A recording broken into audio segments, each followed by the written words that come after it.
वेद वेदांत सारज्ञं सद्गुरुं प्रणतोऽस्म्यहं सदाहं संप्रदायिकं श्री श्री सच्चिदानंद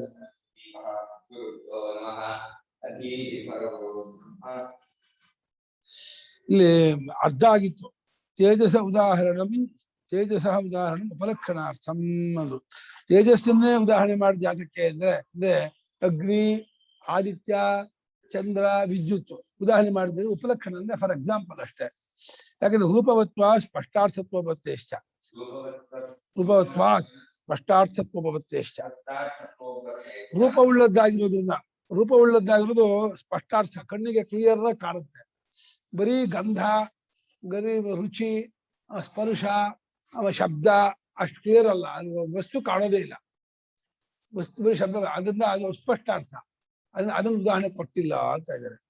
ಗಂಧರಸಯೋ ಉದಾಹರಣ ತ್ರಯಾಣಾಂ ಅಸಂಭವಾಸಿ. ಯಾಕೆ ಹಾಗಾದ್ರೆ ಗಂಧ ರಸಕ್ಕೆ ಯಾಕೆ ಉದಾಹರಣೆ ಕೊಡ್ಲಿಲ್ಲ ಅಂದ್ರೆ ಅದು ಮೂರಲ್ಲೂ ಅದು ಹೊಂದಲ್ಲ. ಅಂದ್ರೆ ತೇಜಸ್ಸಲ್ಲಿ ನಹಿ ಗಂಧರಸವು ತೇಜಸ್ಸಿ ಸ್ತಃ. ತೇಜಸ್ಸಿನಲ್ಲಿ ಗಂಧ ರಸ ಎರಡೂ ಇಲ್ಲ. ಹಾಗಾದ್ರೆ ಅದನ್ನ ಉದಾಹರಣೆ ಕೊಟ್ರೆ ಗೊತ್ತಾಗೋದಿಲ್ಲ. ಇದರಲ್ಲಿ ನೀರಲ್ಲೂ ಅಷ್ಟೇ ಗಂಧ ಇಲ್ಲ, ರೂಪ ಇದೆ, ರಸ ಇದೆ, ಗಂಧ ಇಲ್ಲ. ತೇಜಸ್ಸಲ್ಲಿ ಗಂಧ ರಸ ಎರಡೂ ಇಲ್ಲ. ಅದೊಂದು ಉದಾಹರಣೆ ಕೊಟ್ಟಿಲ್ಲ. ರೂಪವನ್ನು ಗಂಧರಸವನ್ನು ತಗೊಳ್ಳಿಲ್ಲ, ಉದ್ದೇಶಪೂರ್ವಕವಾಗಿ ತಗೊಳ್ಳಿಲ್ಲ. ಸ್ಪರ್ಶ ಶಬ್ದಯೋ ಅನುದಾಹರಣಂ ವಿಭಾಗೇನ ದರ್ಶಯಿತು ಅಶಕ್ಯತ್ವಾತ್. ಹಾಗೆ ಸ್ಪರ್ಶ ಶಬ್ದ ಯಾಕೆ ತಗೊಂಡಿಲ್ಲ?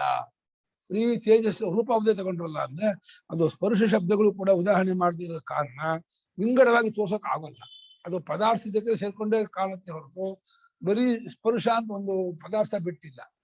ಶಬ್ದವೂ ಅಷ್ಟೇ, ಪದಾರ್ಥ ಜೊತೆಯಲ್ಲೇ ಪದಾರ್ಥದ ಶಬ್ದ ಬರ್ಬೇಕು ಹೊರತು ಓಲ್ಗಾಡಗಳು ಅಲ್ಲಿ ಬರೀ ಶಬ್ದ ಅಂತ ತೋರ್ಸಕ್ಕಾಗಲ್ಲ. ಅದನ್ನ ಉದಾಹರಣೆ ಮಾಡಿಲ್ಲ. ಅಂದ್ರೆ ಇದು ಸರ್ವಂ ಜಗತ್ ತ್ರಿವೃತ್ಕೃತ ಮಿತಿ ತ್ರಿವೃತ್ಕೃತ ಮಿತಿ ಅಷ್ಟೇ ಇದೆ, ಎರಡಿಲ್ಲ ತ್ರಿವೃತ್ಕೃತ ಮಿತಿ ಅಷ್ಟೇ. ಸರ್ವಂ ಜಗತ್ ತ್ರಿವೃತ್ಕೃತ ಮಿತಿ ಅಜ್ಞಾಧಿಪತ್ ತ್ರೀಣಿ ರೂಪಾಣಿ ಇತ್ಯವ ಸತ್ಯಂ ಅಜ್ಞಾರಗ್ಯತ್ವಂ ಅಪಾಗಾತ್ ಜಗತ್ತೋ ಜಗತ್ತು. ಒಂದು ವೇಳೆ ಎಲ್ಲಾ ಇಡೀ ಜಗತ್ತೆಲ್ಲವೂ ಬರೀ ತ್ರಿವೃತ್ಕೃತ ತೇಜೋಬಂಧಗಳಲ್ಲೇ ಆದದ್ದು ಅಂತ ಅನ್ನೋದು ಒಪ್ಪೋದಾದ್ರೆ ಆವಾಗ ಅಜ್ಞಾದಿಗಳ ಮೂರು ರೂಪಗಳು, ಅಜ್ಞಾದಿಗಳು ಹೇಗೆ ಬರೀ ಮೂರು ರೂಪವೋ ಎಲ್ಲದಲ್ಲೂ ಮೂರು ರೂಪ ಅಷ್ಟೇ ಇರೋದು. ಇಡೀ ಜಗತ್ತಿನ ಎಲ್ಲಾ ಪದಾರ್ಥಗಳು ಕೆಂಪು, ಬಿಳುಪು, ಕಪ್ಪು ಅಷ್ಟೇ ಇರೋದು. ಹಾಗಾಗಿ ಅಗ್ನಿತ್ವ ಹೇಗೆ ಹೋಯ್ತು ಅಂತ ಹೇಳಿದ್ವೋ ಅದೇ ಜಗತ್ತು ಹೊರಟೋಯ್ತು. ಜಗತ್ತು ಅಂದ್ರೂ ಕೂಡ ಮೂರು ರೂಪವೇ, ಮೂರು ರೂಪಕ್ಕಿಂತ ಬೇರೆ ಜಗತ್ತಿಲ್ವೇ ಇಲ್ಲ. ಕೆಂಪು, ಬಿಳುಪು, ಕಪ್ಪೆ ಜಗತ್ತಾಗಿ ತೋರ್ತಾ ಇರೋದು ಅಂತ ಇದೆ. ಅಗ್ನಿತ್ವ ಅಂದ್ರು ದೃಷ್ಟಾಂತ. ಅಗ್ನಿತ್ವ ಹೇಗೆ ಕೆಂಪು ಹೋದ್ರೆ ಕೆಂಪು ತೇಜಸ್ಸಿಂದು, ಬಿಳಿ ನೀರಿಂದು, ಕಪ್ಪು ಭೂಮಿದು ಅಂತ ಅದರಿಂದ ಅಗ್ನಿ ಇಲ್ಲ ಅಂತ ಹೇಳಿದಾಗೇನೆ ಅಗ್ನಿತ್ವ ಹೋದ ಹಾಗೇನೆ ಜಗತ್ವ ಹೋಯ್ತು ಅಂತ. ತಥಾ ಅಪಾಮಪಿ ತೇಜಸ ಶೃಂಗತ್ವಾದ್ ಅಲ್ಲ, ತಥಾ ಅನ್ನಸ್ಯಾಪಿ ಅಪ್ಶೃಂಗತ್ವಾದ್ ಆಪ ಏವ ಸತ್ಯಂ ವಾಚಾರಂಭ ಮಾತ್ರ ಅನ್ನಂ. ಹಾಗೆ ಅನ್ನ ಅಂತಿದೆಯಲ್ಲ, ಅನ್ನನ ಭೂಮಿ, ಅದು ಅಪ್ಪಿನ ಶೃಂಗ ಅಂದ್ರೆ ಕಾರ್ಯ, ನೀರಿನ ಕಾರ್ಯ ಎಫೆಕ್ಟ್ ನೀರಿನ ಉಂಟಾದದ್ದಾದ್ರಿಂದ ಅದು ಉಪ್ಪು ಅನ್ನೋದೇ ಅಲ್ಲಿ ಸತ್ಯವೇ ಹೊರತು ಅಲ್ಲಿ ನೀರು ಭೂಮಿ ಅನ್ನ ಇಲ್ವೇ ಇಲ್ಲ. ನೀರೇ ಭೂಮಿಯಾಗಿ ಅನ್ನವಾಗಿ ತೋರ್ತಾ ಇರೋದು. ಅನ್ನವಾಗಲಿ ಭೂಮಿಯಾಗಲಿ ನೀರಿಗಿಂತ ಬೇರೆಯಾಗಿಲ್ಲ. ನೀರಿನ ಹೇಗೆ ಗಡಿಗೆ ಮಣ್ಣಿಗಿಂತ ಬೇರೆ ಇಲ್ವೋ, ನೀರಿನ ಕಾರ್ಯವಾದಂತಹ ಭೂಮಿ ಅಥವಾ ಅನ್ನ ನೀರಿಗಿಂತ ಬೇರೆಯಾಗಿಲ್ಲ. ಅದು ಆವಾಗ ಅನ್ನತ್ವ ವಾಚಾರಂಭ ಮಾತ್ರ, ಬಾಯಿಂದ ತಯಾರಾದದ್ದೇ ಹೊರತು ಭೂಮಿ ಅನ್ನ ಅನ್ನೋದು ನೀರಿಗಿಂತ ಬೇರೆ ಇಲ್ವೇ ಇಲ್ಲ. ತಥಾ ಅಪಾಮಪಿ ತೇಜಶೃಂಗತ್ವಾತ್ ವಾಚಾರಂಭಣತ್ವ ತೇಜ ಇತ್ಯವ ಸತ್ಯ. ಹಾಗೆ ಅಪ್ಪು ಕೂಡ ತೇಜಸ್ಸಿನ ಕಾರ್ಯವಾದ್ದರಿಂದ ಅದು ಬರೀ ಅಪ್ಪು ಅನ್ನೋದು ವಾಚಾರಂಭಣವೇ ಹೊರತು ಅಲ್ಲಿ ತೇಜಸ್ಸು ಅನ್ನೋದೇ ಸತ್ಯ. ಕಾರಣವೇ ಸತ್ಯ, ಕಾರ್ಯ ತೋರಿಕೆ, ಕಲ್ಪನೆ. ನೀರು ಕಾರ್ಯ, ತೇಜಸ್ಸು ಕಾರಣ. ತೇಜಸ್ಸೇ ನೀರಾಗಿರೋದ್ರಿಂದ ತೇಜಸ್ಸು ಅನ್ನೋದೇ ಸತ್ಯ ಹೊರತು ಅಲ್ಲಿ ನೀರು ಅನ್ನೋದಿಲ್ಲ. ತೇಜಸ್ಸೋಪಿ ಸಚ್ಛುಂಗತ್ವ ವಾಚಾರಂಭಣತ್ವಂ ಸದಿತ್ಯೇವ ಸತ್ಯಂ ಇತ್ಯೇಷೋರ್ಥೋ ವಿವಕ್ಷಿತಃ. ಹಾಗೆ ತೇಜಸ್ಸು ಅನ್ನೋದು ಕೂಡ ಸತ್ತಿನ ಶೃಂಗ ಅಂದ್ರೆ ಕಾರ್ಯ, ಸತ್ತಿಂದ ಉಂಟಾಗಿದೆ. ಸತ್ಯ ತಪ್ಪು ಕಲ್ಪನೆಯಿಂದ ತೇಜಸ್ಸಾಗಿಯೂ, ತೇಜಸ್ಸೇ ಅಪ್ಪಾಗಿಯೂ, ಅಪ್ಪೇ ಭೂಮಿಯಾಗಿಯೂ ತೋರ್ತಾ ಇದೆ. ಭೂಮಿಯನ್ನೇ ಅನ್ನ ಅಂತ ಇದೆ. ಒಟ್ಟು ಮೇಲೆ ಸತ್ತಿಗಿಂತ ಬೇರೆಯಾಗಿ ತೇಜಸ್ಸಾಗಲಿ, ಭೂಮಿ ನೀರಾಗಲಿ, ಭೂಮಿ ಆಗಲಿ ಇಲ್ಲ. ಎಲ್ಲ ಒಬ್ಬನೇ ನಟ ಅನೇಕ ತರಹ ತೋರುವಾಗೇನೆ ಸತ್ಯ ಅನೇಕ ಪ್ರಕಾರವಾಗಿ ತೋರ್ತಾ ಇದೆ. ಇತ್ಯೇಷ ಎಂಬಿದೆ ಅರ್ಥ ವಿವಕ್ಷಿತ. ಈ ವಿಚಾರವು ಅರ್ಥದ ವಿಷಯವು ವಿಚಾರವು ಇಲ್ಲಿ ಅಭಿಪ್ರಾಯವಾಗಿದೆ. ಅದನ್ನೇ ಇಲ್ಲಿ ಹೇಳ್ಬೇಕು ಅಂದ್ಕೊಂಡಿದೆ. ಸದ್ಮಾತ್ರ ಸತ್ಯ, ಬಾಕಿದೆಲ್ಲ ವಾಚಾರಂಭಣ, ಬರೀ ವಿಕಾರ, ಅನೃತ, ಸುಳ್ಳು ಅಂತ ಮಾಡ. ನಾನು ವಾಯುವಂತರಿಕ್ಷೇತು ಅತ್ಯುತ್ಕೃತೆ ತೇಜ ಪ್ರಭೃತಿಷು ಅನಂತರ್ಭೂತತ್ವಾತ್ ಅವಶಿಷ್ಯೇತೆ.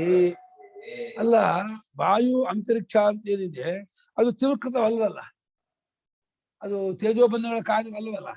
ತೇಜೋಬಂಧಗಳು ಹಿಂದಿರೋದಾರೆ. ಅದನ್ನ ಅತ್ರಿವೃತ್ಕೃತ, ತ್ರಿವೃತ್ಕೃತವಲ್ಲದ್ರು ಅಂತಾಗಿ ತೇಜ ಪ್ರಭೃತಿ ಎನ್ನ ತೇಜಸ್ಸು ಅಪ್ಪು ಅನ್ನ ಅನ್ನೋದ್ರಲ್ಲಿ ಅದು ಅಂತರ್ಭೂತವಾಗಿಲ್ಲ, ಅನಂತರ್ಭೂತ ಅಡಕವಾಗಿಲ್ಲ ಅಂತ. ಆದ್ರಿಂದ ಅದು ಉಳ್ಕೊಂಡ್ಬಿಡ್ತಲ್ಲ. ಅದಕ್ಕೆ ಹೇಗ್ ಮಾಡ್ತೀರಾ? ಅದನ್ನ ಹೇಗೆ ಸುಳ್ಳು ಮಾಡ್ತೀರಾ? ವಾಯು ಅಂತರಿಕ್ಷ ಸುಳ್ಳು, ಅಂತರಿಕ್ಷನ ಆಕಾಶ, ವಾಯು ಆಕಾಶದ ಹೆಂಗ್ ಸುಳ್ಳು ಮಾಡ್ತೀರಾ?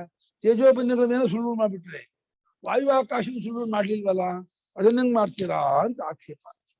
ಏವಂ ಗಂಧ ರಸ ಶಬ್ದ ಸ್ಪರ್ಶಾಶ್ಚ ಅವಶಿಷ್ಟಾಃ ಇತಿ ಕಥಂ ಸತಾ ವಿಜ್ಞಾತೇನ ಸರ್ವಮನ್ಯದ ಅವಿಜ್ಞಾತಂ ವಿಜ್ಞಾತಂ ಭವೇತ್. ನೀವು ಬರೀ ರೂಪ ಒಂದನ್ನು ತೋರಿಸಿದ್ರಿ, ಗಂಧ ರಸ ಶಬ್ದ ಸ್ಪರ್ಶ ಎಲ್ಲ 4 ಉಳ್ಕೊಂಡೇ ಇದೆ, ಅದನ್ನು ತೋರಿಸ್ಲೇ ಇಲ್ಲ. ಹಾಗಿರುವಾಗ ಸತ್ವೊಂದನ್ನು ತಿಳ್ಕೊಳ್ಳೋದ್ರಿಂದ ತಿಳ್ಕೊಳ್ಳದೇ ಇರೋದಿಲ್ಲ ತಿಳ್ಕೊಂಡಂಗಾಗುತ್ತೆ ಅಂತ ಹೆಂಗ್ ಹೇಳ್ಬಿಟ್ರಿ ನೀವು? ಆಗೋದಿಲ್ವಲ್ಲ. ರೂಪ ಒಂದೇ ಆಯ್ತು. ರೂಪ ಒಂದು ತಿಳ್ಕೊಂಡ್ಬಿಟ್ರೆ ಶಬ್ದ ಸ್ಪರ್ಶ ಗಂಧ ರಸ ತಿಳ್ಕೊಂಡಂಗಾಯ್ತಾ? ಅದು ಅವಿಜ್ಞಾತ ಅಂತ.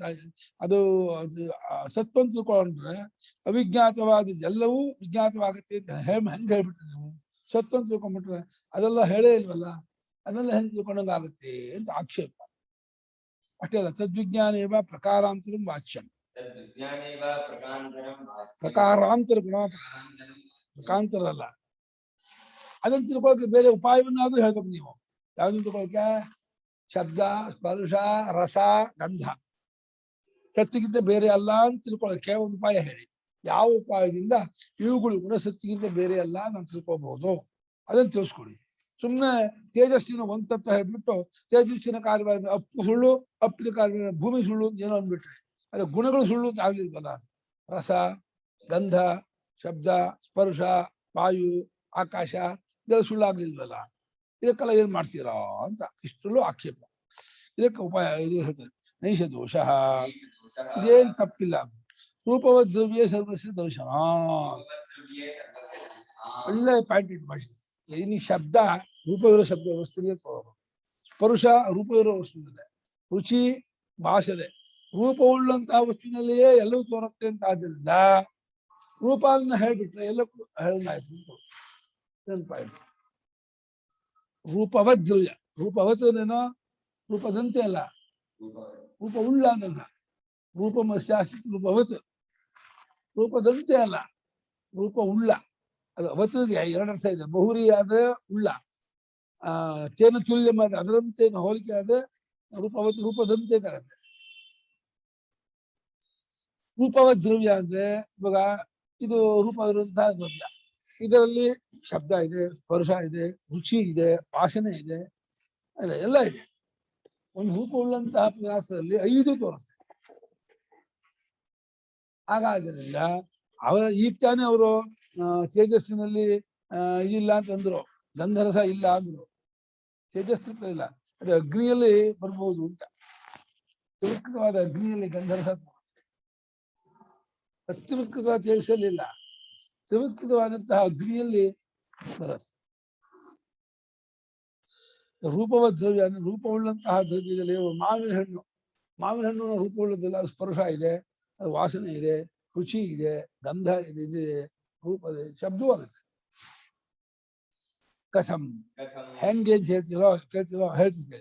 ತೇಜಸಿ ತಾವತ್ ರೂಪವತಿ ಶಬ್ದಸ್ಪರ್ಶಯೋರಪಿ ಉಪಲಂಭಾತ್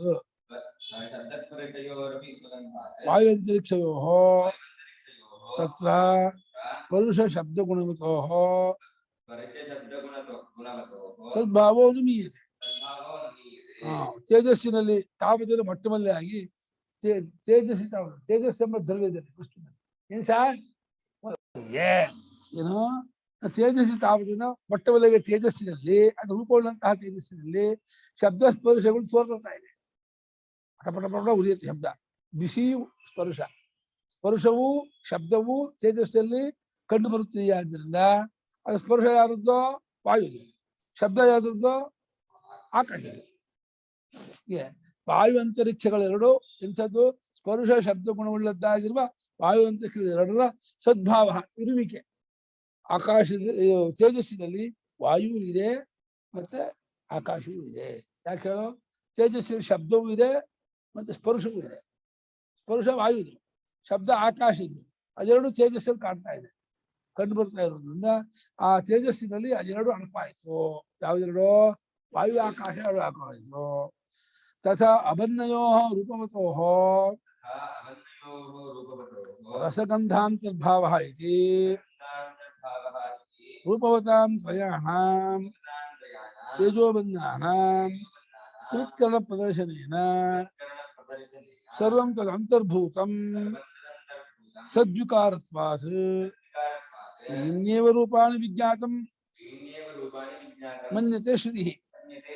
ಹಾಗೆ ಅಪ್ಪು ಮತ್ತೆ ಅಪ್ಪು ನೀರು ಮತ್ತು ಅನ್ನ ಪೃಥಿವಿ, ಇದು ರೂಪವುಳ್ಳದ್ದಾಗಿರುವಂತಹ ಅವುಗಳಲ್ಲಿ ರಸಗಂಧಾಂತರ್ಭಾವ, ರಸವೂ ಅಡಕವಾಗಿದೆ, ನೀರಲ್ಲಿ ರಸ ಅಡಕವಾಗಿದೆ, ಭೂಮಿಯಲ್ಲಿ ಗಂಧ ಅಂತರ್ಗತವಾಗಿದೆ.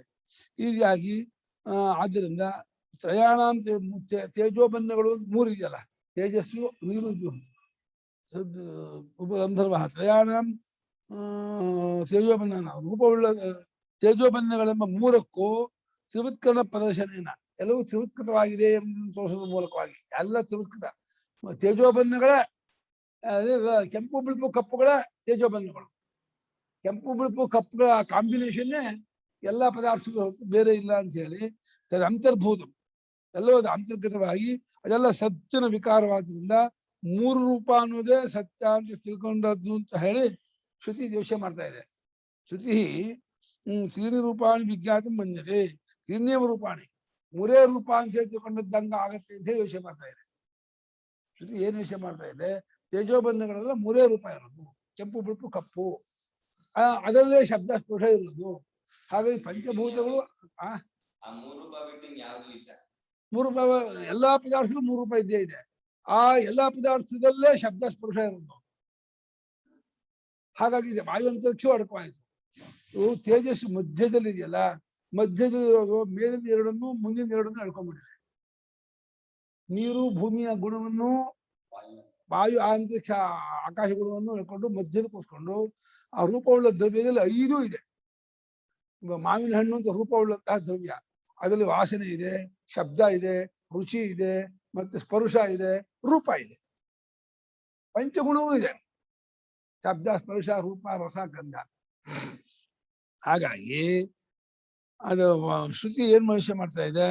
ಮೂರು ರೂಪಗಳೇ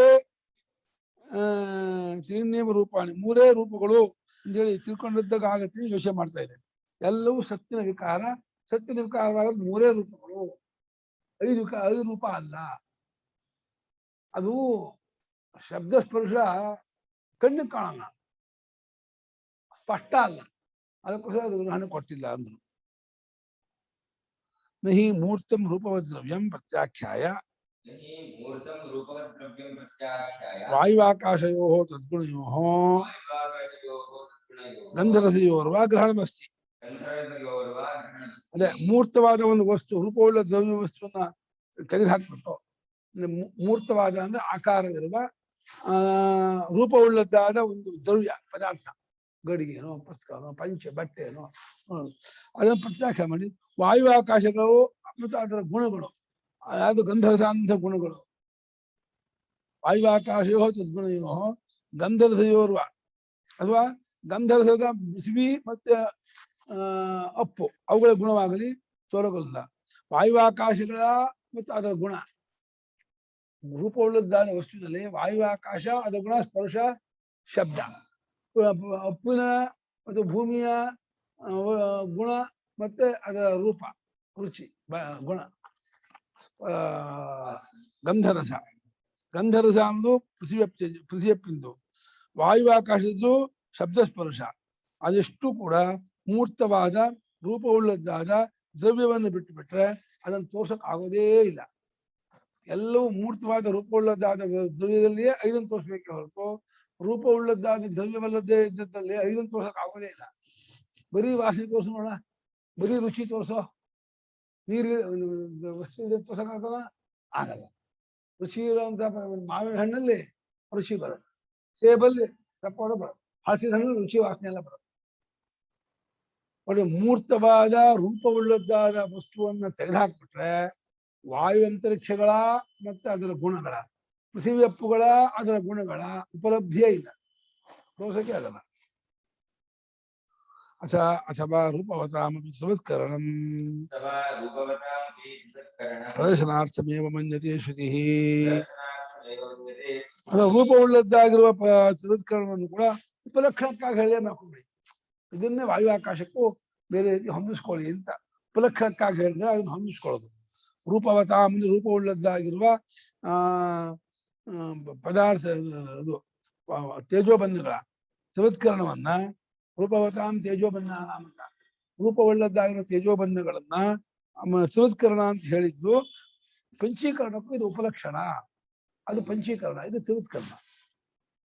ಯಥಾತು ತ್ರಿವೃತ್ಕೃತೆ ತ್ರೀಣಿ ರೂಪಾಣಿ ಇತ್ಯೇವ ಸತ್ಯಂ ತಥಾ ಪಂಚೀಕರಣೇಪಿ ಸಮಾನೋ ನ್ಯಾಯಃ ಇತ್ಯತಃ ಸರ್ವಸ್ಯ ಸದ್ವಿಕಾರತ್ವಾತ್ ಸತಾ ವಿಜ್ಞಾತೇನ ಸರ್ವವಿದಂ ವಿಜ್ಞಾತಂ ಸ್ಯಾತ್ ಸದೇಕಮೇವ ದ್ವಿತೀಯಂ ಸತ್ಯಮಿತಿ ಸಿದ್ಧಮೇವ ಭವತಿ. ಹೇಗೆ ತ್ರಿವಿಕೃತವಾದ ಜಾಗದಲ್ಲಿ ಮೂರು ರೂಪ ಅನ್ನೋದೇ ಸತ್ಯವೋ ಹಾಗೆ ಪಂಚೀಕರಣದಲ್ಲೂ ಕೂಡ ಇದು ನ್ಯಾಯ ಸಮಾನವಾಗಿದೆ.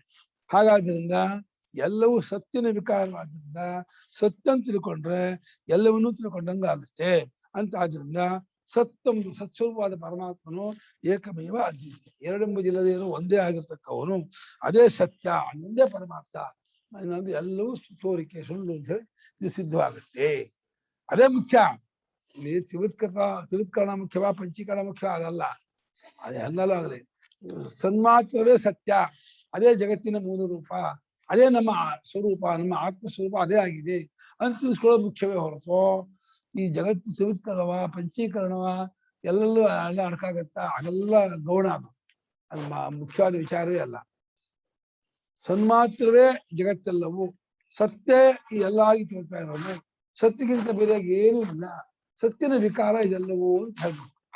ಯಾವುದರ ವಿಕಾರ ಎಲ್ಲವೋ ಅದೇ ಎಲ್ಲವಾಗಿ ತೋರ್ತಾ ಇರೋದು, ಅದು ಆ ವಿಕಾರವೆಲ್ಲ ಇದನ್ನ ಬಿಟ್ಟು ಇಲ್ಲ, ವಿಕಾರವೆಲ್ಲ ಆಚಾರಂಭ ಬರೀ ಬಾಯಿಂದ ತಯಾರಾಗಿರೋದು. ಸತ್ಯೆಂಬ ಏಕಮೇವ ದ್ವಿತೀಯವಾದ ಪರಬ್ರಹ್ಮವೇ ಸತ್ಯ ಅನ್ನೋದು ಸಿದ್ಧವಾಗುತ್ತೆ. ತದೇಕಸ್ಮಿನ್ ಸತಿ ವಿಜ್ಞಾತೆ ಸರ್ವಮಿದಂ ವಿಜ್ಞಾತ ಭವತಿ ಸೂಕ್ತಂ. ಆ ಸತ್ಯಂಬ ಒಂದನ್ನು ಅರ್ಥವನಾದರೆ ಎಲ್ಲವನ್ನು ಅರ್ಥಂಗಾಗತ್ತೆ ಅಂತ ಹೇಳಿದೆಯಲ್ಲ, ಇದು ಸೂಕ್ತ ನ್ಯಾಯವಾಗಿದೆ, ಅದು ಅಪ್ರೋಪ್ರಿಯೇಟ್ ಆಗಿದೆ, ಕರೆಕ್ಟ್ ಆಗಿದೆ, ಅನುಗುಣವಾಗಿದೆ, ಸರಿಯಾಗಿದೆ. ಎಲ್ಲವೂ ಸತ್ಸ್ವರೂಪ. ಸತ್ಯ ಬಿಟ್ಟು ಏನನ್ನು ನೋಡಕ್ಕೆ ಆಗಲ್ಲ.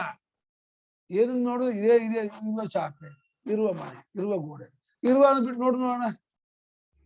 ಯಾವುದನ್ನ ಇರುವ ಅಂತ ನೋಡ್ಬಾರ್ದಪ್ಪ, ಇರುವ ಅಂತ ಬಿಟ್ಟು ನೋಡ್ಬೇಕು, ಬರೀ ಇದು ನೋಡ್ಬೇಕು. ಮುಚ್ಚ ನೋಡೋಕ್ಕಾಗುತ್ತೆ, ಇರುವ ಅಂದ್ಬಿಟ್ಟು ಇರುವ ಅಂತ ನೋಡ್ಲೇಬೇಕು. ಇರುವ ಲೋಟ, ಇರುವ ಮುಚ್ಚಲ, ಇರುವ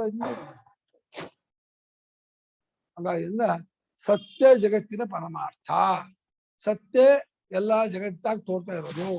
ಜಗತ್ತೆಂಬುದೆಲ್ಲ ವಾಚಾರಂಭಣ, ಬರೀ ಬಾಯಿಂದ ತಯಾರಾಗಿರೋದು. ವಿಕಾರವೆಲ್ಲ ಅನೃತ, ತೋರಿಕೆ ಅಂತ ಹೇಳಿ ಈ ರೀತಿ ಹೇಳಿದ್ದು ಸರಿಯಾಗಿತ್ತು ಅಂತಾರೆ. ಸರ್ವವಿಧಂ ವಿಜ್ಞಾನ, ಸತ್ತನ್ನು ತಿಳ್ಕೊಂಡ್ಬಿಟ್ರೆ ಎಲ್ಲವೂ ತಿಳ್ಕೊಂಡವನಾಗ್ತಾನೆ, ಸರ್ವಜ್ಞನಾಗ್ತಾನೆ ಅವನು. ಸತ್ತನ್ನು ತಿಳ್ಕೊಂಡವನು ಸರ್ವಜ್ಞೋ ಭವತಿ. ಯಾಕೆ ಹೇಳೋ? ಅವನ ಸತ್ ಅಲ್ದೇ ಇರೋದು ಯಾವುದೂ ಇಲ್ಲ. ಸತ್ತನ್ನು ತಿಳ್ಕೊಂಡ್ರೆ ಎಲ್ಲವೂ ತಿಳ್ಕೊಂಡಾಯ್ತು. ಎಲ್ಲವೂ ತಿಳ್ಕೊಂಡ್ರೆ ಸರ್ವಜ್ಞತ್ವ. ಈಗ ಮಂತ್ರ. ಏತದ್ಧಸ್ತ್ವಮೇತದ್ವಿದ್ವಾಗುಂಸ ಆಹುಃ ಪೂರ್ವೇ ಮಹಾಶಾಲಾಃ ಮಹಾಶ್ರೋತ್ರ್ಯಾಃ ನನೋದ್ಯ ಕಶ್ಚನ ಅಶ್ರುತಮಮತಂ ಅವಿಜ್ಞಾತಂ ಉದಾಹರಿಷ್ಯತಿ ಇತಿ ಕೇಭ್ಯೋ ವಿದಾಂಚಕ್ರುಃ.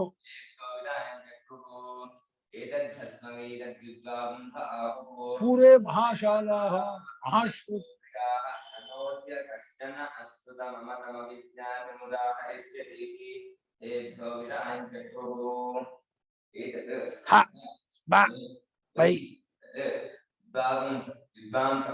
ಆಹು ಪೂರ್ವೇ ಮಹಾಶಾಲಾಃ ಮಹಾಶ್ರೋತ್ರ್ಯಾಃ ನಃ ಅದ್ಯ ಕಶ್ಚನ ಅಶ್ರುತಂ ಅಮತಂ ಅವಿಜ್ಞಾತಂ ಉದಾಹರಿಷ್ಯತಿ ಇತಿ ಏತದ್ಧಸ್ಮವೈ. ಇದಕ್ಕೆ ಹಿಂದಿನವರು ಅಂತ. ಈ ಕಾರಣಕ್ಕೇನೆ ಇದನ್ನರ್ಥಂತಹ ತದ್ವಿದ್ವಾಂಸ, ಆ ಹಿಂದಿನ ಜ್ಞಾನಿಗಳು, ಹಿಂದೆ ಆಗಿರುವಂತಹ ಜ್ಞಾನಿಗಳು ಇದನ್ನರ್ಥವರಾಗಿಯೇ ಆಹು ಅವ್ರು ಹೇಳ್ತಿದ್ರು. ಯಾರವರು? ಪೂರ್ವೇ ಮಹಾಶಾಲಾ, ಹಿಂದಿನ ದೊಡ್ಡ ದೊಡ್ಡ ಮನೆ ಕಟ್ಕೊಂಡವರು, 70 ಮನೆ ಮಹಾಶ್ರೋತ್ಯರವರು, ಶ್ರುತಾಧ್ಯಯನ ಸಂಪನ್ನರು. ಅವ್ರು ಹೇಳಿದ್ರು, ಅದ್ಯ ಇವತ್ತು ಕಶ್ಚನ ಯಾವನೊಬ್ಬನು ಅಶ್ರುತಂ ಅಮತಂ, ಯಾರು ಕೇಳದೇ ಇರುವ, ಯಾರು ಯೋಚನೆ ಮಾಡದೇ ಇರುವ, ಯಾರು ತಿಳ್ಕೊಳ್ದೇ ಇರುವಂತಹ ವಸ್ತುವನ್ನ ನಮಗೆ ಉದಾಹರಣೆ ಮಾಡಲಾರ. ನಮ್ಮ ಹತ್ರ ಬಂದ್ಬಿಟ್ಟು, ಸ್ವಾಮಿ ಇಂಥ ಒಂದು ವಸ್ತುವನ್ನ ನೀವು ನೋಡಿಲ್ಲ, ಇಂಥ ವಸ್ತುವನ್ನು ಕೇಳಿಲ್ಲ, ಇಂಥ ವಸ್ತುನ ತಿಳ್ಕೊಂಡಿಲ್ಲ ಅಂತ ಹೇಳಕ್ಕೆ ಆಗಲ್ಲ. ನಮ್ಗೆಲ್ಲ ವಸ್ತು ನಾವು ಕೇಳಿದ್ವಿ, ನೋಡಿದ್ವಿ, ತಿಳ್ಕೊಂಡಿದ್ವಿ. ಯಾಕೆ ಹೇಳಿ? ಎಲ್ಲವೂ ನಮ್ಮ ಆತ್ಮವೇ, ಎಲ್ಲವೂ ಸತ್ಸ್ವರೂಪವೇ. ಸತ್ಸ್ವರೂಪಕ್ಕಿಂತ ಬೇರೆ ಯಾವುದೂ ಇಲ್ಲವಾದ್ದರಿಂದ ನಾವು ನೋಡದ, ಕೇಳದ, ತಿಳಿದುಕೊಳ್ಳದೇ ಇರೋಂಥ ವಸ್ತು ಜಗತ್ತಲ್ಲಿ ಏನೂ ಇಲ್ಲ. ಅಂತ ಒಂದು ವಸ್ತುವನ್ನು ಯಾರಾದ್ರೂ ಒಂದು ಇದೆ ಅಂತ ಹೇಳಿ ಉದಾಹರಣೆ ಮಾಡೋದಾದ್ರೆ ಬಂದ್ ಮಾಡ್ಲಿ ನೋಡ್ಬೇಡ ಅಂತ ಯಾರಿಗೂ ಮಾಡೋಕ್ ಆಗೋದೇ ಇಲ್ಲ. ನಾವು ನೋಡದೇ ಇರೋದು, ಕೇಳದೇ ಇರೋದು, ತಿಳ್ಕೊಳ್ಳೋ ವಸ್ತು ಇಲ್ಲವೇ ಇಲ್ಲ ಅಂತ ಉದಾಹರಣೆ ಮಾಡೋಕೆ ಆಗಲ್ಲ ಅಂತ ಇದ್ದಾರೆ ಅಶ್ವತ್ಥಿಯರು, ಮಹಾಶಾಲರು, ಬ್ರಾಹ್ಮಣರು. ಇಂಥ ಕಾನ್ಫಿಡೆನ್ಸ್ ಅವರಿಗೆ. ಈ ಸತ್ತನ್ನು ತಿಳ್ಕೊಂಡವರಾಗಿ ಸದ್ವಿಜ್ಞಾನದಿಂದ ಸರ್ವವಿಜ್ಞಾನ ಉಂಟಾಗತ್ತೆ ಅಂತ ಹೇಳಿ ತಿಳ್ಕೊಂಡವರಾಗಿ ನಮಗೆ ಯಾರು ನೋಡದ, ಕೇಳದ, ತಿಳ್ಕೊಳ್ಳದ ವಸ್ತು ಉದಾಹರಣೆ ಮಾಡಕ್ ಆಗಲ್ಲ ಕಣ. ನಮ್ಗೆ ಅಮೆರಿಕಾನು ಗೊತ್ತು, ರಷ್ಯಾ ಗೊತ್ತು, ಜಪಾನ್ ಗೊತ್ತು, ಎಲ್ಲ ನನ್ನಲ್ಲೇ ಇದೆ. ಅಂತರಸ್ಮಿನ್ನಿಮೇ ಲೋಕಾಹ ಅಂತರ್ವಿಶ್ವಮಿದಂ ಜಗತ್. ಶ್ರುತಿ, ಈ ಎಲ್ಲಾ ಲೋಕವು ನನ್ನೊಳಗೆ ಇದೆ, ಇಡೀ ಜಗತ್ತು ನನ್ನೊಳಗೆ ಇದೆ, ನಾನೇ ಆಗಿದ್ದೀನಿ, ನನ್ನಲ್ಲೇ ಕಲ್ಪಿತವಾಗಿ ತೋರ್ತಾ ಇದೆ, ನನ್ನ ವ್ಯತಿರಿಕ್ತವಾಗಿ ಹೊರತಾಗಿ ಏನೇನು ಇಲ್ಲ. ನನ್ನನ್ನೇ ಹೇಗೆ ಕನಸಲ್ಲಿ ನಾನೇ ಎಲ್ಲವಾಗಿ ತೋರ್ತಾ ಇದ್ನೋ, ಈ ಎಚ್ಚರದಲ್ಲಿ ಎಲ್ಲವಾಗಿ ನಾನೇ ತೋರ್ತಾ ಇದ್ದೀನಿ. ಎಲ್ಲದರ ರೂಪವು ನನ್ನ ರೂಪವೇ. ನನ್ನನ್ನು ಬಿಟ್ಟು ಯಾವುದಕ್ಕೂ ಎಂಟಿಟಿ ಇಲ್ಲ, ಅಸ್ತಿತ್ವ ಇಲ್ಲ ಅಂತ ಹೇಳಿ ಈ ರೀತಿ ಅವರು ತಿಳ್ಕೊಂಡವರಾಗಿದ್ರು ಅಂತ. ಏತತ್ತತ್ ವಿದ್ವಾಂಸಃ ವಿದಿತವಂತಃ ಪೂರ್ವೇ ಅತಿಕ್ರಾಂತಾಃ ಮಹಾಶಾಲಾಃ ಮಹಾಶ್ರೋತ್ರ್ಯಾಃ ಆಹುಃ ಸ್ಮ ವೈ ಕಿಲ. ಏತತ್ ಇದನ್ನೇ ಅವರು ಇದನ್ನೇ ತದೇತಂತ ಇದನ್ನೇ ವಿದ್ವಾಂಸರಾದ ಜ್ಞಾನಿಗಳು ಗೊತ್ತಾ, ಪಂಡಿತರು, ಸರ್ವಜ್ಞರು. ಅವರು ಹಿಂದಿನ ಆಗೋಗಿದ್ದ ವಸಿಷ್ಠಾದಿ ಋಷಿಗಳು, ವಸಿಷ್ಠ ಮತ್ತು ವಾಮದೇವ ಮತ್ತೆ ಅತ್ರಿ, ಭರದ್ವಾಜಾದಿ ಮಹರ್ಷಿಗಳು ಅತಿಕ್ರಾಂತ ಮಹಾಶಾಲಾ, ದೊಡ್ಡ ಮನೆ ಕಟ್ಬಿಟ್ಟಿದ್ರು. ಎಲ್ಲ 2-3 ಹೆಂಡತಿ. ಒಂದ್ ಹೆಂಡತಿ ಇದ್ರೆ ಆಗಲ್ಲ, ಕೆಲಸ ಸಾಗಲ್ಲ. ಅಗ್ನಿಹೋತ್ರಕ್ಕೆ ಹೊಂದ್ಬೇಕು, ಅಡಿಗೆ ಮಾಡಕ್ ಹೊಂದ್ಬೇಕು, ಆಮೇಲೆ ಬೇರೆ ಭಾಷಬೇಕು. 3-4 ಹೆಂಡತಿ ಕಟ್ಕೊಂಡವ್ರು. ಇರ್ಲಿ, ಎಲ್ಲಾ ಋಷಿಗಳಿಗೂ ಸಾಮಾನ್ಯವಾಗಿ 2-3 ಹೆಂಡತಿ ಉಂಟು. ಋಷಿಗಳಿಗೆ ಆತ್ಮಜ್ಞಾನವೂ ಇರುತ್ತೆ, 2-3 ಹೆಂಡತಿಗಳು ಇಟ್ಕೊಂಡಿರ್ತಾರೆ. ಯಾಕೆಂದ್ರೆ ಅವರು ಆತ್ಮಜ್ಞಾನ, ತುಂಬಾ ಜನ ಬರೋರು ಹೋಗೋರು ಇರ್ತಾರೆ ಮನೆಗೆ, ಅವ್ರನ್ನೆಲ್ಲ ನಿಭಾಯಿಸ್ಬೇಕು. ಅವ್ರಿಗೆಲ್ಲ ಕಾಫಿ, ಹಾಲು, ಟೀ, ಊಟ ತಿಂಡಿ ಇದೆಲ್ಲ ಕೊಡ್ಬೇಕಲ್ಲ. ಅದಕ್ಕೋಸ್ಕರ 3-4 ಜನ ಇದ್ದ ಅವ್ರ ಕೈಗೆ ಬೇರೆ ಶಿಷ್ಯರು, ಗುರುಕುಲ, ದೊಡ್ಡ ದೊಡ್ಡ ಇದು ಅದೆಲ್ಲ ಇರುತ್ತೆ. ಆದ್ರೆ ಇವ್ರು ಸೇವೆ ಮಾಡಕ್ಕೆ ಒಬ್ರು ಬೇಕು. ಒಂದ್ ಹೆಂಡತಿ ಇವ್ರ ಜೊತೆ ಇರ್ತಾರೆ, ಒಂದ್ ಹೆಂಡತಿ ಯಜ್ಞಕ್ಕೆ ಬರ್ತಾಳೆ, ಒಂದ್ ಹೆಂಡತಿ ಅಡಿಗೆ ಮನೆ ಇರ್ತಾಳೆ, ಒಂದೆಲ್ಲ ನೋಡ್ಕೊಂಡು ಹೀಗೆ 3-4 ಇರ್ತಾರೆ. ಕುಂಭ ಅದೇ ಅವ್ರಿಗೆ ಋಷಿಗಳಿಗೆ ಆ ವಿಶೇಷ. ಅವ್ರು ಭಾರಿ ಶ್ರದ್ಧಾಗಿ. ಅದಕ್ಕೆ ತುಂಬಾ ಮಕ್ಕಳು ಋಷಿಗಳಿಗೆ. ನಾವೆಲ್ಲ ಋಷಿ ವಂಶದವ್ರು. ಯಾಕೆ ಹೇಳಿ? ಋಷಿಗಳಿಗೆ ತುಂಬಾ ಹೆಂಡತಿ ಆದ್ರಿಂದ ಋಷಿ ವಂಶ ತುಂಬಾ ಬೆಳ್ಕೊಂಡ್ ಬಂತು. ಒಬ್ಬೊಬ್ಬರು 10, 12, 20, 25 ಎಲ್ಲ ಜ್ಞಾನಿಗಳು, ಆತ್ಮಜ್ಞಾನಿಗಳು. ನೋಡಿ ಗೊತ್ತಾಯ್ತಾ? ಆತ್ಮಜ್ಞಾನಿಗಳಾಗಿ ಹಾಗೆ ಯಜ್ಞ ಮಾಡ್ಕೊಂಡು ಹಾಗಿದ್ರು. ವಿಶ್ವಾಮಿತ್ರ ಹೇಗಿದ್ರು? ಎಷ್ಟು ಜನ ಅವ್ರಿಗೆ? ವಸಿಷ್ಠರಿಗೆ 100 ಜನ ಮಕ್ಕಳು, ಎಲ್ಲ ಜ್ಞಾನಿಗಳು. ಅರುಂಧತಿ, ಅಕ್ಷಮಾಲ ಎಲ್ಲ ಅರುಂಧತಿ ವಸಿಷ್ಠರ ಪತ್ನಿಗಳು 3-4 ಜನ ಇದ್ದಾರೆ. ಅಕ್ಷಮಾಲ ಒಬ್ಳು, ಅರುಂಧತಿ ಒಬ್ಳು, ಇನ್ನೊಬ್ಳು ಇದ್ದಾರೆ. ಬೇಕು ಅವ್ರಿಗೆ. ಯಾಕಂದ್ರೆ ಕಾಫಿ ತಗೊಂಬಾರೇ ಅಂದಾಗ ಒಬ್ರು ಹೋಗ್ಬೇಕಲ್ಲ. ನಾನು ಒಳಗಿಲ್ಲ, ನಾನು ಬರೋ ಹಾಗಿಲ್ಲ ಅಂತ ಅನ್ನೋ ಹಾಕ್ಬೇಕು. ಯಾವಾಗ ಏನ್ ಕೂಗಿದ್ರು ಟಕ್ಕ ಬಂದ್ಬಿಡ್ಬೇಕು. ಶ್ರೋತ್ಯರಾಗಿರ್ತಕ್ಕಂಥವ್ರು, ದೊಡ್ಡ ದೊಡ್ಡ ಮನೆ, ಭಾರಿ ವಿದ್ಯಾವಂತರು, ಭಾರಿ ಶಿಷ್ಯರು, ಕುಲಪತಿಗಳು ಅವರಲ್ಲ. ದೊಡ್ಡ 100 ಎಕರೆಯಲ್ಲಿ ಆಶ್ರಮ ಇರುತ್ತೆ ಅವ್ರದ್ದು. ಅದಕ್ಕೆ ಒಂದು 20-25-30 ವಿದ್ಯಾರ್ಥಿಗಳಿಗೆ ಗುಡಿಸಲುಗಳು, ಇನ್ನು ಗೆಸ್ಟ್ ಹೌಸ್ ಬೇರೆ, ಇನ್ನು ಗುರುಗಳದ್ ಬೇರೆ, ಕುಲಪತಿ ಅವ್ರದ್ ಬೇರೆ ಒಂದ್ ಮನೆ. ಭಾರಿ ಜವಾಬ್ದಾರಿ ಇದೆ. ಇನ್ನು ಹಸುಗಳು ಒಂದ್ ಕಡೆಯಲ್ಲಿ, ಒಂದ್ ಕಡೆ ಕರುಗಳು, ಒಂದ್ ಕಡೆ ಜಿಂಕೆಗಳು, ಒಂದ್ ಕಡೆ ಮಲ, ಒಂದ್ ಕಡೆ ಇದೆಲ್ಲ ಎಲ್ಲ ಇರುತ್ತೆ. ಆಳ್ಕಾಳುಗಳು ಬೇಕಲ್ಲ, ಆಳ್ಕಾಳುಗಳೆಲ್ಲ. ಕಿಮುಕ್ತವಂತಹ ಇದೆ. ಅವ್ರು ಏನ್ ಹೇಳ್ತಾ ಇದ್ರು ಅಂತ ಹೇಳಿದ್ರೆ, ಆಹಾ ಶ್ರುತಿ ಹೇಳತ್ತೆ, ನಾನು ಅಸ್ಮಾಕಂ ಕುಲೆ ಅಜ್ಜ ಇದಾನೀಂ ಯಥೋಕ್ತ ವಿಜ್ಞಾನವತಾಂ ಕಶ್ಚನ ಕಶ್ಚಿದಪಿ ಅಶ್ರುತ ಮಮತಮ ವಿಜ್ಞಾತಮುದಾಹರಿಷ್ಯತಿ ನೋದಾಹರಿಷ್ಯತಿ. ಅಮ್ಮ ಹೇಳಿ. ವಿಜ್ಞಾತಮೇವ ಅಸ್ಮತ್ಕುಲೀನಾನಾಂ ಸದ್ವಿಜ್ಞಾನವತ್ವಾತ್ ಇತ್ಯಭಿಪ್ರಾಯಃ. ನಮಗೆ ನಮ್ಮ ಕುಲದಲ್ಲಿ ಈಗ ನಾವು ಮೇಲೆ ಹೇಳಿದಂತಹ ಸದ್ವಿಜ್ಞಾನವನ್ನ ಪಡ್ಕೊಂಡವರು. ನಮಗೆ ಸದ್ವಿಜ್ಞಾನವಿದೆ. ಸತ್ತೇ ನಮ್ಮ ಆತ್ಮ, ಸತ್ತೇ ಜಗತ್ತಿನ ತಿರುಳು, ಸದಾತ್ಮಕವಾಗಿದೆ ಜಗತ್ತೆಲ್ಲವೂ ಅಂತ ಹೇಳಿ ತಿಳ್ಕೊಂಡಂತಹ ನಮಗೆ ಯಾರೊಬ್ರು ಬಂದು, ಸ್ವಾಮಿ ಇಂಥದ್ದನ್ನು ನೀವು ಕೇಳಿಲ್ಲ, ಇಂಥದ್ದನ್ನು ನೀವು ತಿಳ್ಕೊಂಡಿಲ್ಲ, ಇಂಥದ್ದನ್ನು ನೋಡಿಲ್ಲ ಅಂತ ಒಂದನ್ನು ಉದಾಹರಣೆ ಮಾಡಲಾರು. ಇಂಥದ್ದು ನಾವು ನೋಡಿಲ್ಲ, ಕೇಳಿಲ್ಲ, ತಿಳ್ಕೊಂಡಿಲ್ಲ ಅಂತ ಹೇಳ್ಬೇಡಿ ನೋಡೋಣ. ನಮ್ಮ ಯಾರಾದ್ರೂ ಮುಂದೆ ಇಂಥದ್ದು ನೀವು ನೋಡಿಲ್ಲ, ಕೇಳಿಲ್ಲ, ತಿಳ್ಕೊಂಡಿಲ್ಲ ಅಂದ್ರೆ ನಾವು ಒಪ್ಕೊಳ್ಳಲ್ಲ. ನಾವೆಲ್ಲವನ್ನೂ ನೋಡಿದೀವಿ, ಎಲ್ಲವನ್ನೂ ಕೇಳಿದೀವಿ, ಎಲ್ಲವನ್ನೂ ತಿಳ್ಕೊಂಡಿದೀವಿ. ನಮ್ಗೆ ಗೊತ್ತಿಲ್ಲದೆ ಇರೋದು ಏನೂ ಇಲ್ಲ. ಯಾಕೆ ಹೇಳೋ? ಎಲ್ಲವೂ ಸತ್ಯ, ಸತ್ಯನ ತಿಳ್ಕೊಂಡಿದೀವಿ. ಸತ್ಯ ನಮ್ಮ ಆತ್ಮ.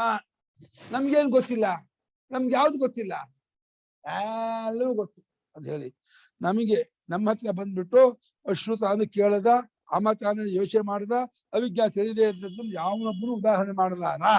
ಅಂದ್ರೆ ನಮಗೆ ಅಂದ್ರೆ ನಮ್ಮ ಕುಲದಲ್ಲಿರ್ತಕ್ಕಂತಹ ಎಲ್ಲರಿಗೂ ಈ ಸದ್ವಿಜ್ಞಾನವಿದೆ. ಆದ್ರಿಂದ ಎಲ್ಲವೂ ತಿಳಿದೇ ಇದೆ. ಜಗತ್ತಲ್ಲಿ ಬರೀ ಭೂಲೋಕ ಅಲ್ಲ, ಲೋಕಾಂತರ, ಜನ್ಮಾಂತರ ಎಲ್ಲವೂ ತಿಳ್ಕೊಂಡಿದೀವಿ ನಾವು. 14 ಲೋಕವನ್ನು ಗೊತ್ತು ಮಾಡ್ಕೊಂಡಿದೀವಿ. ಧರ್ಮಶಾಸ್ತ್ರ, ಪುರಾಣ, ಎಲ್ಲವೂ ಆತ್ಮನೇ. ಅಲ್ವ? ನೀವು ಒಳಗಿರ್ತಕ್ಕ ವಿಶೇಷ ಇದರಂತ ವ್ಯಾಕರಣ ಸೂಕ್ತ ಕೇಳಬೇಡ. ವ್ಯಾಕರಣ ಅನ್ನೋದು ಆತ್ಮನೇ ವ್ಯಾಕರಣ ತೋರ್ತಾ ಇದ್ದಾನೆ. ಜ್ಯೋತಿಷಾಸ್ತ್ರವಾಗಿ ಆತ್ಮನೇ ತೋರಿಸಿರೋದು. ಸಮಸ್ತ ಶಾಸ್ತ್ರವಾಗಿ, ಸಮಸ್ತ ಲೋಕವಾಗಿ, ಸಮಸ್ತ ಪದಾರ್ಥವಾಗಿ, ಸಮಸ್ತ ನಾಮರೂಪವಾಗಿ ಈ ಸತ್ಯ ತೋರ್ತಾ ಇರೋದ್ರಿಂದ, ಸತ್ಯನ ವರ್ತಕರಾದ್ರಿಂದ ನಮ್ಗೆಲ್ಲ ಗೊತ್ತು. ನಾವು ಸರ್ವಜ್ಞ ಕಲ್ಪರು.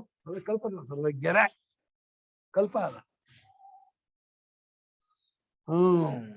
ತೇ ಪುನಃ ಕಥಂ ಸರ್ವಂ ವಿಜ್ಞಾತವಂತಹ ಇತಿ ಆಹಾ. ಅವ್ರು ಹೇಗೆ ಎಲ್ಲವನ್ನು ತಿಳಿದವರಾಗ್ಬಿಟ್ರು, ಅವ್ರು ಹೇಗೆ ಎಲ್ಲವನ್ನು ಗೊತ್ತು ಮಾಡ್ಕೊಂಡ್ಬಿಟ್ರು ಅಂತ ಕೇಳಿದ್ರೆ ಅದಕ್ಕೆ ಆಹಾ ಶ್ರುತಿ. ಆಹಾ ಶ್ರುತಿ ಹೇಳುತ್ತೆ, ಏಭ್ಯ ತಿಭ್ಯೋ ರೋಹಿತಾದಿ ರೂಪೇಭ್ಯ ಸತ್ಕೃತೇಭ್ಯ ವಿಜ್ಞಾತೇಭ್ಯ ಸರ್ವಮಪಿ ಅನ್ಯತ್ ವಿಶಿಷ್ಟಂ ಏವಮೇವ ಇತಿ ವಿಧಾನಚಕ್ರುಃ ವಿಜ್ಞಾತವಂತಃ ಯಸ್ಮಾತ್ ತಸ್ಮಾತ್ ಸರ್ವಜ್ಞ ಏವ ಸದ್ವಿಜ್ಞಾನಾತ್ ತೇ ಆಶು ಇತ್ಯರ್ಥಃ. ತದ್ವಿಜ್ಞಾನಾರ್ಥೇ ಆಸುಃ ಇತ್ಯರ್ಥಃ. ಈ ರೋಹಿತಾದಿ ರೂಪಗಳ ತಿಳ್ಕೊಳ್ಳೋದ್ರಿಂದ ತ್ರಿವೃತ್ಕೃತವಾದ ರೋಹಿತಾದಿ ರೂಪ, ರೋಹಿತ ಶುಕ್ಲ ಕೃಷ್ಣ, ಕೆಂಪು ಬಿಳುಪು ಕಪ್ಪು, ಜಗತ್ತೆಲ್ಲ ಅಷ್ಟೇ, ಅದರದ್ದೇ ಕಾಂಬಿನೇಷನು, ಅದೇ ಆ ಮೂರು ಬಣ್ಣ ತಿಳಿದ್ಬಿಟ್ರೆ ಯಾವ ಪದಾರ್ಥವೂ ಇಲ್ಲ. ಅವಾಗ ಸತ್ಯ ತೇಜೋಬಣ್ಣವಾಗಿ ಮೂರು ಬಣ್ಣವಾಗಿ ಮೂರಾಗಿ ಎಲ್ಲ ತೋರ್ತಾ ಇರೋದು ಅಂತ ಹೇಳಿ ಈ ರೋಹಿತಾದಿ ರೂಪಗಳೆಂಬ ತ್ರಿವೃತ್ಕೃತವಾದ ಇವುಗಳನ್ನ ನೀವು ತಿಳ್ಕೊಳ್ಳೋದ್ರಿಂದ ಅನ್ಯ ಸರ್ವಂ ಬಾಕಿ ಎಲ್ಲವೂ ಕೂಡ ಉಳಿದದ್ದು ಎಲ್ಲವೂ ಇದೆ, ಎಲ್ಲವನ್ನೂ ಕೂಡ ನಾವು ತಿಳಿದವರಾಗಿದ್ದೀವಿ. ನಾವು ಯಾವ ಕಾರಣ ತಿಳ್ಕೊಂಡವರಾಗಿದ್ದೀವೋ ಆದ್ದರಿಂದ ನಾವು ಸರ್ವಜ್ಞರೇ ಆಗಿದ್ದು ಎಲ್ಲ ಸದ್ವಿಜ್ಞಾನದಿಂದ ಸಮಸ್ತವನ್ನು ತಿಳ್ಕೊಂಡವರಾಗಿದ್ದೇವೆ ಅಂತ. ಸದ್ವಿಜ್ಞಾನ ಯಾವ ಬಂತೋ ಸರ್ವಜ್ಞತ ಬಂತು ಅವರಿಗೆ ಅಷ್ಟೇ. ಸದ್ವಿಜ್ಞಾನ ಮಾಡ್ಕೊಂಡ್ಬಿಟ್ರೆ ಸತ್ಯ ಎಲ್ಲವೂ ಆದ್ರಿಂದ ಎಲ್ಲವೂ ತಿಳ್ಕೊಂಡು, ಹೇಗೆ ಮಣ್ಣು ತಿಳ್ಕೊಂಡ್ಬಿಟ್ರೆ ಗಡಿಗೆ ಕುಡಿಕೆ ಮಡಿಕೆ ಎಲ್ಲ ತಿಳ್ಕೊಂಡಂಗೆ ಆಗತ್ತೋ, ಅಥವಾ ಮರ ತಿಳ್ಕೊಂಡ್ಬಿಟ್ರೆ ಎಲ್ಲಾ ಫರ್ನಿಚರ್ ತಿಳ್ಕೊಂಡಂಗಾಗತ್ತೋ, ಚಿನ್ನ ತಿಳ್ಕೊಂಡ್ಬಿಟ್ರೆ ಎಲ್ಲ ಆಭರಣ ತಿಳ್ಕೊಂಡಂಗ. ಅದ್ರ ಹೆಸರು ಬೆಲೆ ತೂಕ ಗೊತ್ತಿಲ್ಲದೆ ಇರ್ಬೋದು, ಅದ ಮೂಲ ರೂಪ ಚಿನ್ನ ಅಂತ ಗೊತ್ತಾಗುತ್ತೆ. ಅದು ಹೆಸರು ಪ್ರಯೋಜನ ಬೆಲೆ ಎಲ್ಲ ಕಲ್ಪನೆಯ ಹೊರತು ಅದಕ್ಕೇನು ನಿಜವಾಗಿ ಯಾವ ಹೆಸರು ಯಾವುದಕ್ಕೂ ಇಲ್ಲ. ಇದಕ್ಕಾಗಿ ಸರ, ಇದಕ್ಕಾಗಿ ಬಳೆ, ಅದಕ್ಕಾಗಿ ಜುಮ್ಕಿ ಇಟ್ಕೊಂಡಿದ್ದಾರೆ ಅಷ್ಟೇ, ಕಲ್ಪನೆ. ಬೆಲೆಯೂ ಅಷ್ಟೇ ಕಲ್ಪನೆ.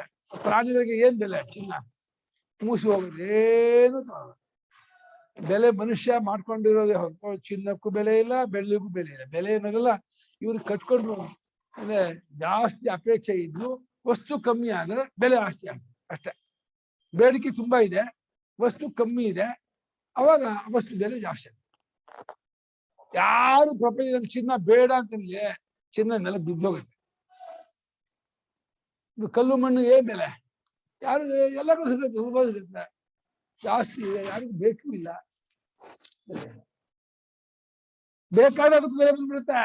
ನಮ್ಗೆ ಸೈಜ್ಗಳು ಬೇಕು, ಸಪ್ಪಣಿ ಬೇಕು, ಇನ್ನೊಂದು ಬೇಕು ಅಂದ್ರೆ ಆ ಸ್ವಾಮಿ ದುಡ್ಡು ಕೊಡ್ತೀವಿ. ಬೇಕು ಅಂದ್ರೆ ದುಡ್ಡು ಬಿಚ್ಚಬೇಕು, ಬೇಕು ಅಂತಂದೆ ಹೋದ್ರೆ ದುಡ್ಡು ಬಿಚ್ಚಬೇಕಾಗೇ ಇಲ್ಲ. ಬೇಕು ಬಂತ ದುಡ್ಡು ಹೋಯ್ತು.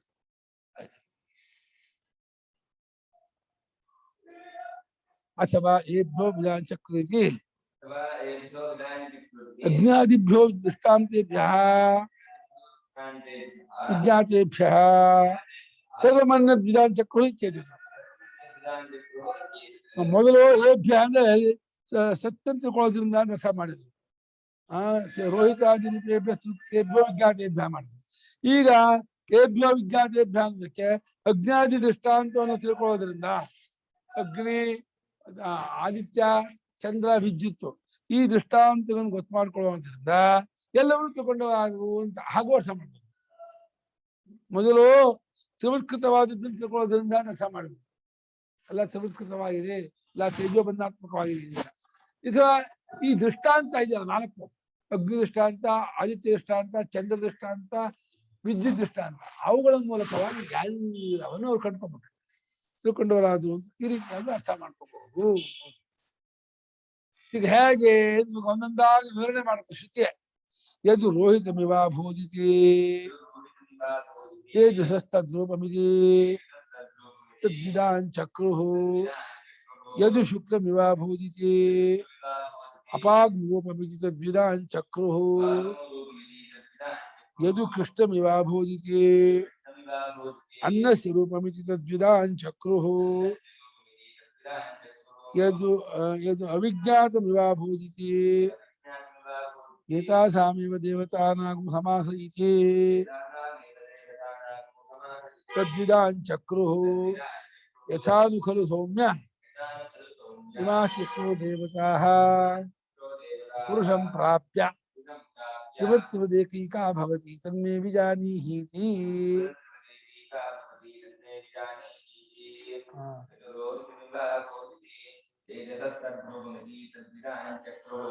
यदु शुक्लमिवाभूति अभागोरूपमिति तद्विदांचक्रुः यदु कृष्णमिवाभूति अन्नस्य रूपमिति तद्विदांचक्रुः यदविज्ञातमिवाभूति एतासामेव देवतानां समास इति तद्विदांचक्रुः यथानुखलु सौम्य इमाः तिस्रो देवताः पुरुषं प्राप्य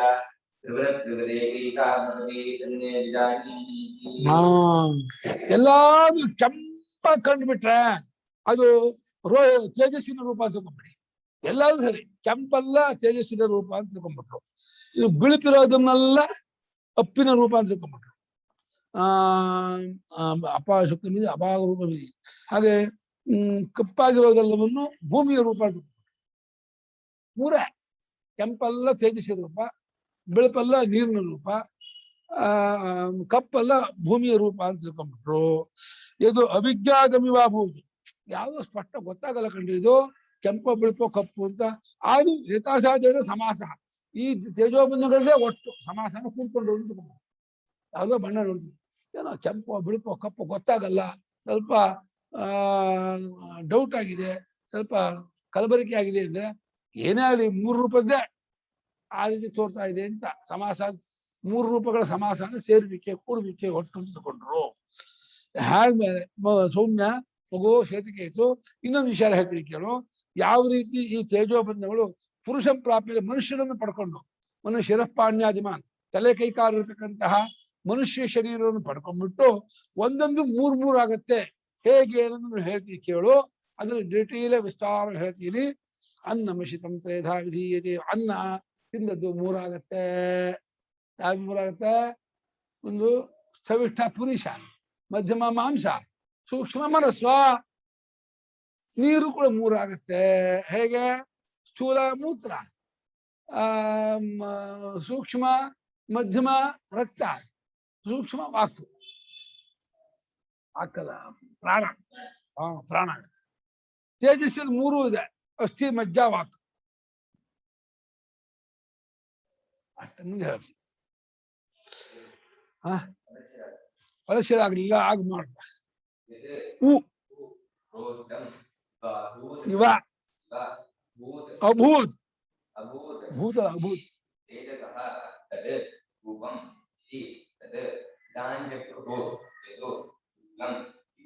ಅಭೂತ್ ಅಭೂತನೇನ ಆಗಿತ್ತು ಅಂತ. ಭೂತಕಾಲ ನುಂಗು ವಿಧಾನ ಚಕ್ರು ವಿಧಾನ ಚಕಾರ ವಿಧಾನ ಚಕ್ರ ವಿಧಾನ ಚಕ್ರು ಇವ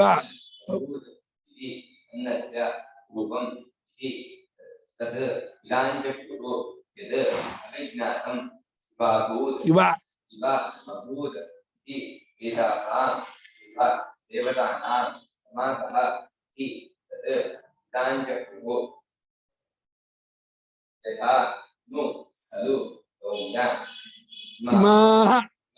ತಿಸ್ರಃ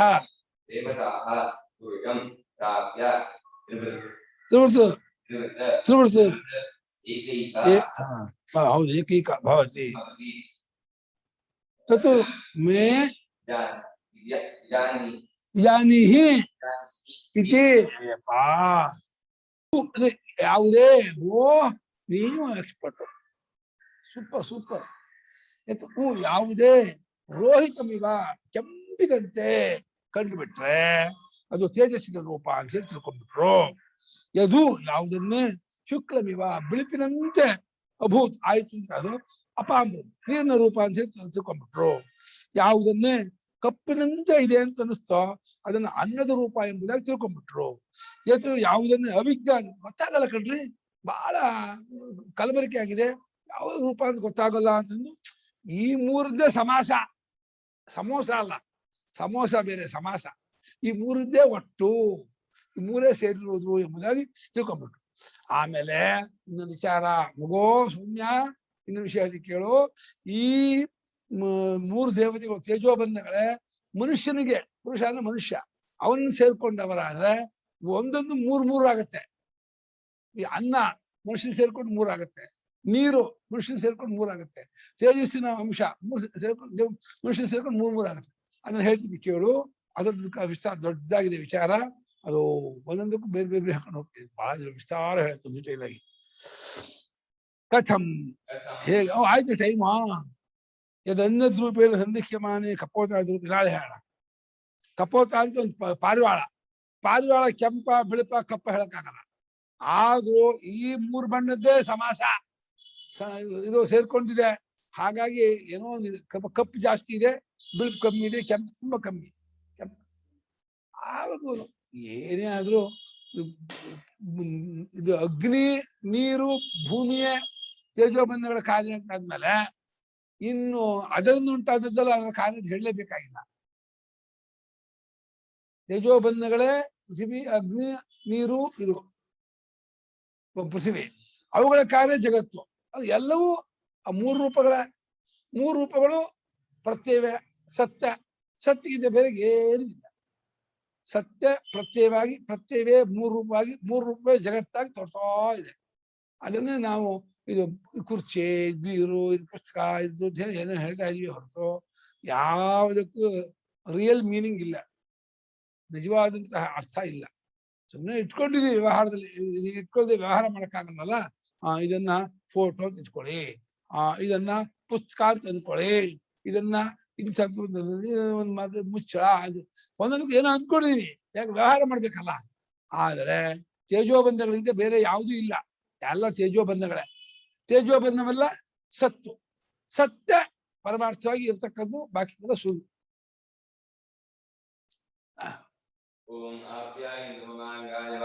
ನಾಳೆ 10:30 ನಮ್ಮ ಅಣ್ಣ ಮಾಡ್ತಾರೆ.